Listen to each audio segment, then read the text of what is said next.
Okey, daripada gambar ni, kamu nampak gambar ni macam mana gelombang tu dicipta, dibuat dan gerakan-gerakan yang dihasilkan daripada ribbon ni, kamu akan nampaklah bentuk-bentuk gelombang. Macam mana gelombang tu terbentuk. Okey, daripada gelombang-gelombang ni sebenarnya gelombang ni ada beberapa jenis. Dia tak ni sahaja. Dia bukan ini sahaja jenis-jenisnya.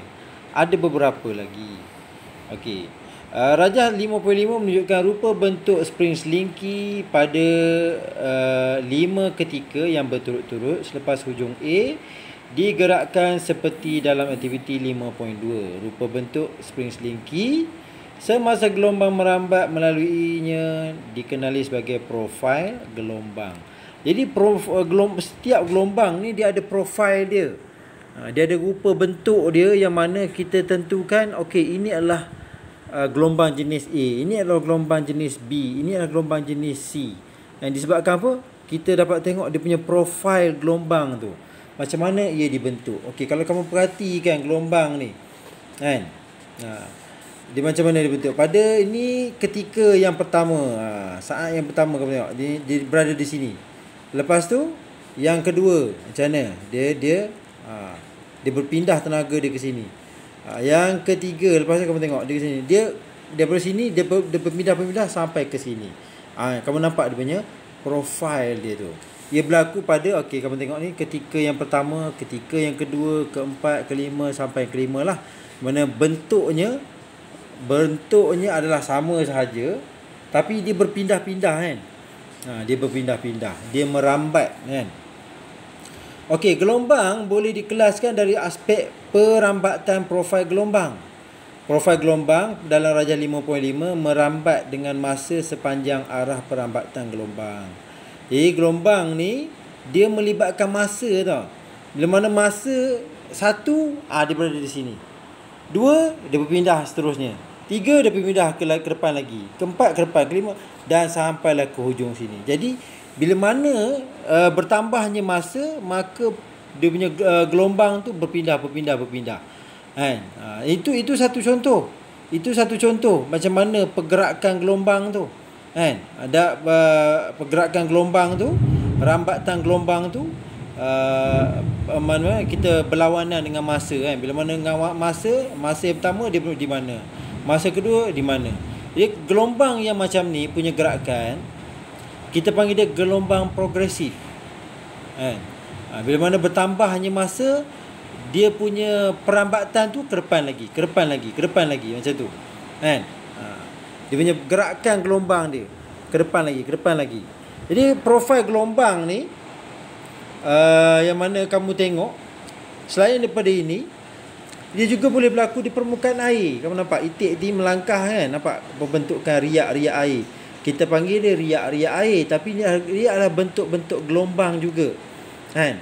Dan kalau kamu tengok gelombang ni dia akan dipindahkan sampai ke hujung tasik gitu kan. Ikut kekuatan gelombang lah. Dia akan dipindahkan. Dan semakin bertambahnya masa, semakinlah bertambah rambatan gelombang tu. Kuat atau tak kuat sahajalah. Jadi gelombang jenis ni kita panggil dia gelombang progresif. Dan gelombang progresif ni dia boleh merambat melalui satu medium sebagai gelombang melintang atau membujur. Jadi dia ada dua jenis. Progresif ni dia ada dua. Satu dia merambat secara melintang, satu dia merambat secara membujur. Satu kita panggil gelombang melintang, satu kita panggil dia gelombang membujur. Nanti kita akan tengok satu persatu bagaimanakah bentuk gelombang melintang dan membujur tu. Okey, jadi kamu dah tahu dah bahawa kalau gerakan seperti ini dan ini, dia adalah gelombang progresif. Kenapa? Kerana rambatannya berlaku bertambah dengan bertambahnya masa. Okey.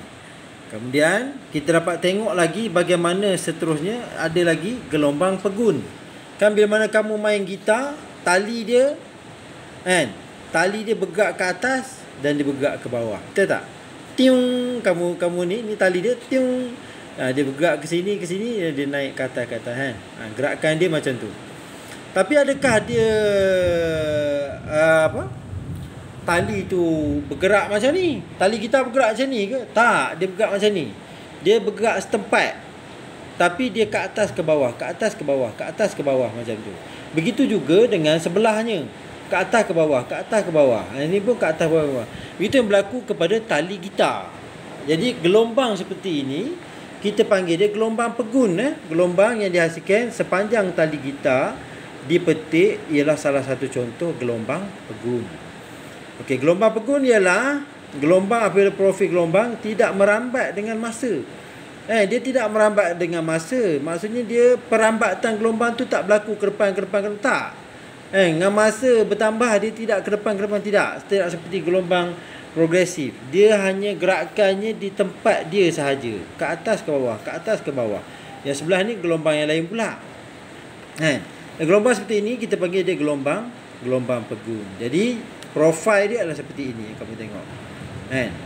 Gelombang pegun juga dihasilkan oleh alat muzik seperti ukulele, seruling dan gendang apabila alat-alat ini dimainkan. Okey. Gelombang juga boleh dikelaskan dengan dua jenis, dua ciri, iaitu kamu tengok gelombang mekanik, satu lagi gelombang elektromagnet. Gelombang mekanik ni dia memerlukan medium untuk memindahkan tenaga dari satu titik ke titik yang lain. Itu kita panggil gelombang mekanik. Terdiri daripada getaran zarah-zarah medium, gelombang air, gelombang bunyi dan gelombang seismik di atas permukaan bumi ialah contoh gelombang mekanik. Maksud gelombang ni dia nak bergerak, dia memerlukan medium. Jadi gelombang seperti ini, kamu nak pindahkan tenaga dia perlukan medium. Contohnya air yang pijak ni kan. Titik ni pijak ni, gelombang dia pergi ke seluruh sampai ke ujung tasik tu kan. Itu dipanggil itu adalah contoh gelombang mekanik. Dia memerlukan medium. Kalau macam ni, dia memerlukan spring slinky untuk dipindahkan. Itu contoh gelombang mekanik. Bagaimana pula dengan gelombang elektromagnet? Elektromagnet ni dia tak memerlukan medium.